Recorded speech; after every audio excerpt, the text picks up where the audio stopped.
Mana terakam. Tak, aku tengah cari beg. Mana beg aku? Sebab aku nak keluar, nak bertolak aku nak bertolak ke mana kan? Aku nak pergi China sebenarnya. Kenapa tu bang nak pergi China? Okey, sebab aku dapat tahu Honor 500 baru je launch dekat mainland China tu. And aku curious lah, aku nak tahu pasal phone tu. Apa yang bestnya kan mengenai Honor 500 ni. Okey, memang banyak gila lah.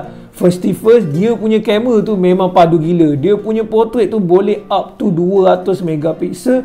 And kau boleh juga buat video recording up to 4K jugalah menggunakan kamera Honor 500 tu. Padu ke tak padu kan? Itu lah tu.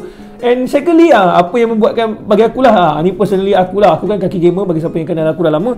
Honor 500 ni pun dikuasakan dengan Snapdragon 8 series lah, iaitu memang the flagship chipset lah kan. And diorang letak lah dekat model Honor 500 ni. And as a gamer myself, confirm lah memang aku teruja lah dengan handphone Honor 500 yang dah launch dekat China tu kan. Itu lah tu. And thirdly, yang menarik juga, bateri dia pun besar tau, in a slim design. Macam mana diorang buat? Itu memang teknologi sekarang lah. Mostly kebanyakan memang phone Honor semua dah buat dah. Diorang punya bateri besar mAh tu, tapi design kecil je lah, lain macam kan. Tapi tu memang power lah Honor. And dekat model Honor 500 ni pun juga dapat lah bateri besar dengan design sangat sleek. So memang sangat nice lah. So tu lah tu. Sebab tu lah aku memang tengah nak cari bag ni, nak pergi sana, nak tengok Honor 500 tu. Tak silap aku pun Xiaoxiang pun adalah duta lagi kepada Honor punya brand. So dia pun akan check out jugalah Honor 500 tu. Aku kenal tak Xiaoxiang? Tak kenal. Aduh, bocah korang.